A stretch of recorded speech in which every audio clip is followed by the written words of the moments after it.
sometimes hard to believe that the Pacific Ocean stretches almost halfway around the world. It is vast and vacant looking, unless we look closely at the map. And then we see hundreds of little islands. For this is an island world where 2.5 million people live. They are such a complicated mixture of peoples that scientists have had to divide them up by geography instead of by races. The people here are called Polynesians. Those in this area are called Melanesians. And last of all, there is Micronesia. Here in Micronesia alone, there are at least 100 island groups. One of these groups is the Marshall Islands, newest wards of the United States. There are 33 islands in the Marshalls. One of them is Bikini. Another is Kwajalein, a well-known naval station. Northeast of Kwajalein, there's a tiny island named Likiep. From the air, Likiep looks like this, a curving strip of tiny coral islands. But if we could get into a diver's suit and go below the surface of the sea, this is the way the island might look as we faced it. Islands like Likiep were probably once volcanoes, but now the ocean covers everything except the rim of the volcano, which has been built up over millions of years by the stone-like skeletons of tiny sea animals, which we call coral. Likiep is a coral island or atoll, complete with a shallow lagoon. A coral island looks romantic, but it has one practical drawback. Nothing much will grow in coral sand except coconut trees, and men can't live on coconuts alone. And so, it's not surprising that the inhabitants of Likiep are expert fishermen. They don't fish just now and then for the fun of it, or to vary their diet. Their diet is fish, and they go fishing every day in order to live. And fishing with the islanders is not a one-man sport, it's a community undertaking. As the fleet ready to sail, the women and children come to wave goodbye. The breeze blows salty and free over the lagoon, of the outriggers, and the men sing.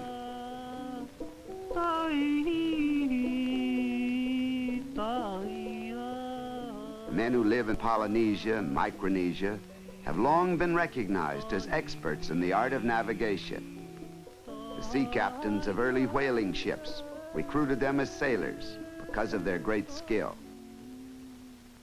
In fact, even in the last war, Allied troops learned a great deal about the sea from these islanders and came to respect their knowledge and advice.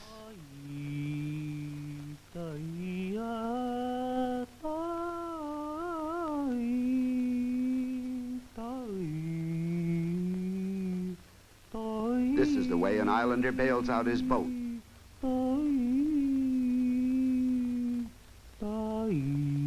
now, the fleet has arrived at the fishing grounds, and the coral anchor is dropped.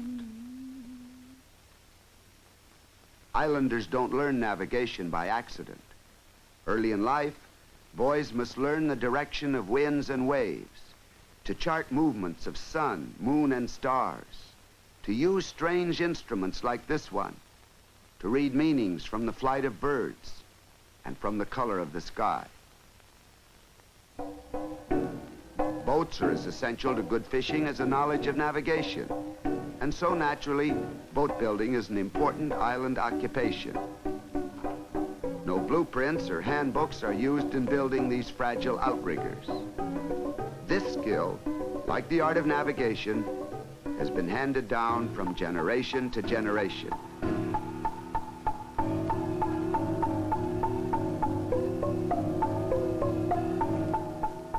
Women can be as expert at shipbuilding as men. This old lady is as skilled as her husband. He was a sailor who was shipwrecked on Likiep 50 years ago. Today, in their 80s, they are still partners in work as well as marriage. But most island women don't build ships. Like all women, they are most interested in their homes and children. Their thatched huts are primitive, but they are kept as tidy and clean as homes anywhere. In fact, the women help clean up the whole village every morning. Basket weaving is the favorite handicraft of the women on Likia, and they're very expert at it.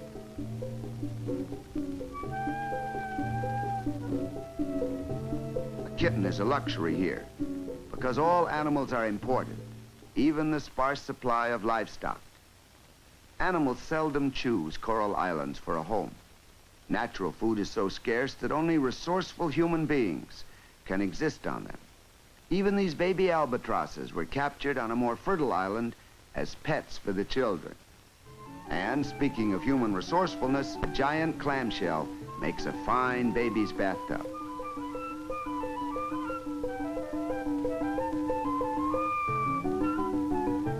The United States is taking its guardianship of the Marshall Islands seriously, and additional facilities are being improved. American authorities realize that BCs may never be as important to these people as the more basic skills that enable them to survive. But education in sanitation and hygiene can greatly improve their health.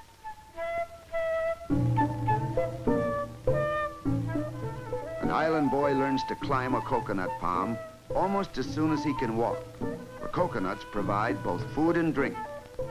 They're also about the only commodity that the islanders have for export. After the coconut meat has been extracted from its tough shell, it is dried in the sun and is called copra.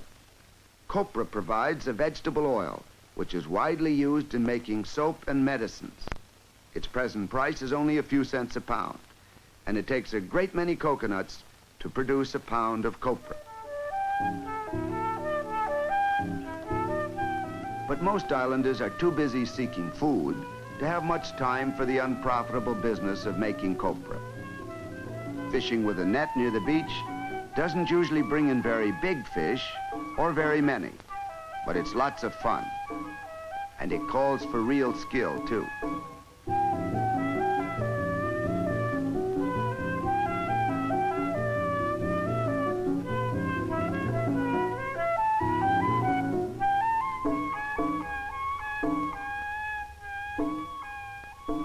Meanwhile, the fishing fleet is still at work.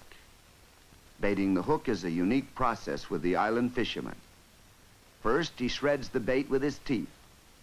Then he lays the pieces on a flat stone and wraps the hook and line around it. The shreds of bait drift loose underwater. Some fish get a free lunch, but one gets the hook.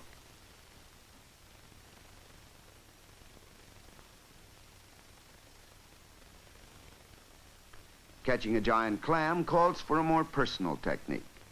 This man is the best diver on Likia. In spite of his 60 years, he can stay underwater 3 minutes. He must work quickly and be careful not to let the clam shut on an arm or leg. When that happens, the diver is held underwater until he drowns.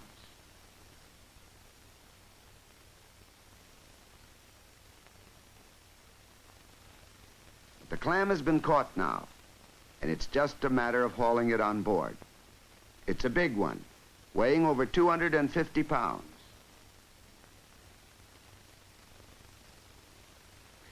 Tonight, the clam will be cut up and made into a delicious chowder. And tomorrow, 2 more island children will have brand new bathtubs. It's sunset now, and the fishermen go back. But the boat cannot be turned around because the outrigger must always be kept to windward. And so first, the position of the masts is reversed.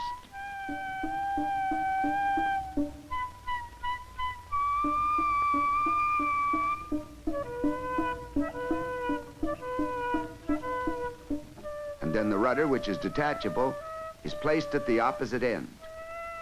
And now the boat, like a trolley car which has reached the end of its line, is headed in the opposite direction.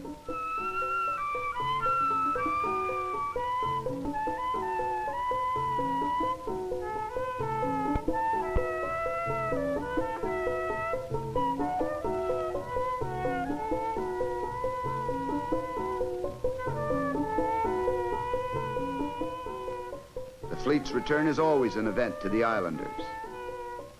The younger boys are especially eager to see the day's catch. They can hardly wait until they'll be old enough to bring home a tuna or a bonita fish of their own.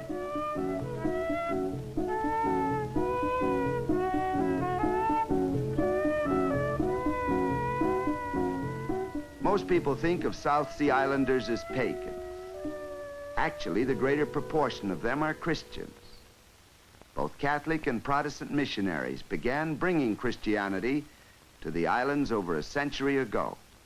And it took quick root with these gentle, peace-loving people. This is how the 23rd Psalm looks when it's translated into Marshallese. The first church on Leakiep was established almost 100 years ago by congregational ministers from Boston. And today, almost all islanders are very devout, although some of the old superstitions and taboos still persist.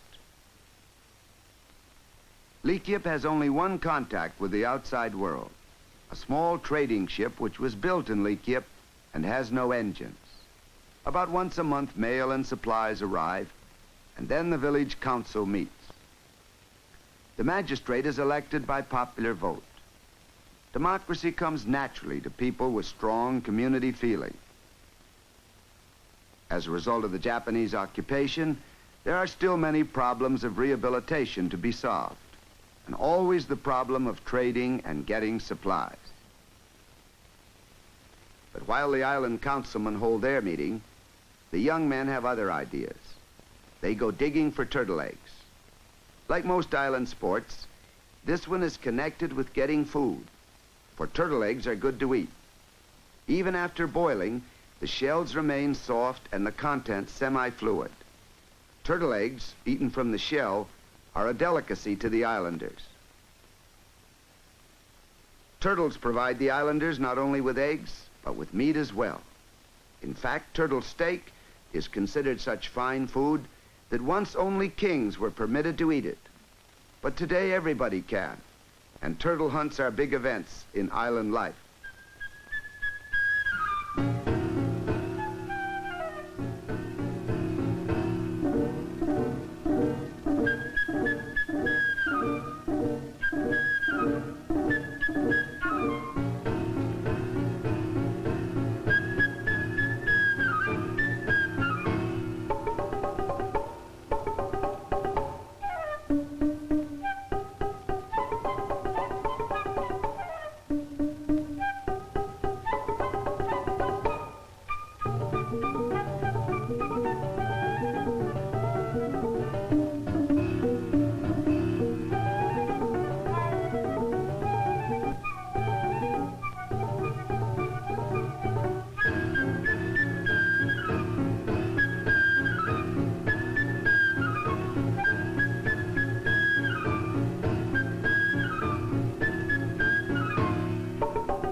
When a turtle is caught on Leakiep, it's usually somebody's birthday.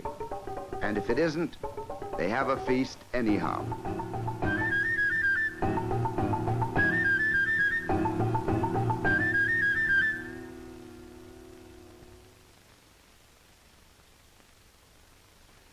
In preparation for the feast, the men go out to gather papaya and breadfruit. Breadfruit is an important item in the diet of the islanders. Though it doesn't look much like bread, it is very starchy and can be cooked so that it almost tastes like it.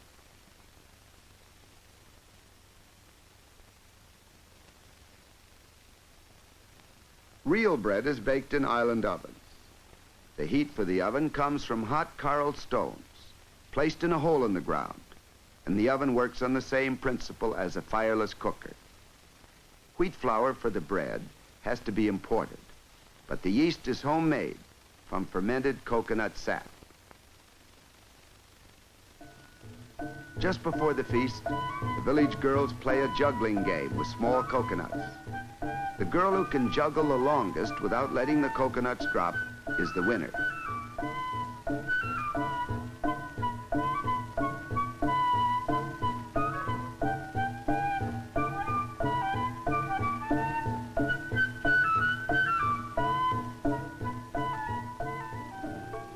At last, the feast begins. There's plenty of food and a wide variety of it. Turtle stew, broiled turtle steaks, clam stew, and tuna fish. As appetizers, there are coconut milk and papaya. In the islands, even ducks like coconut. Coconut milk is the children's favorite and only drink. Fingers are good etiquette here, and singing at table is encouraged. And there are no taboos on appetite, talk, or laughter. For these people enjoy life to the full. Even when they work, they seem to be at play. But work they must, for their very survival depends on it. They have had to make full use of the limited resources that nature gave their island home. And in the process, they have learned to live together with a gentleness and grace and generosity that our Western world may well envy.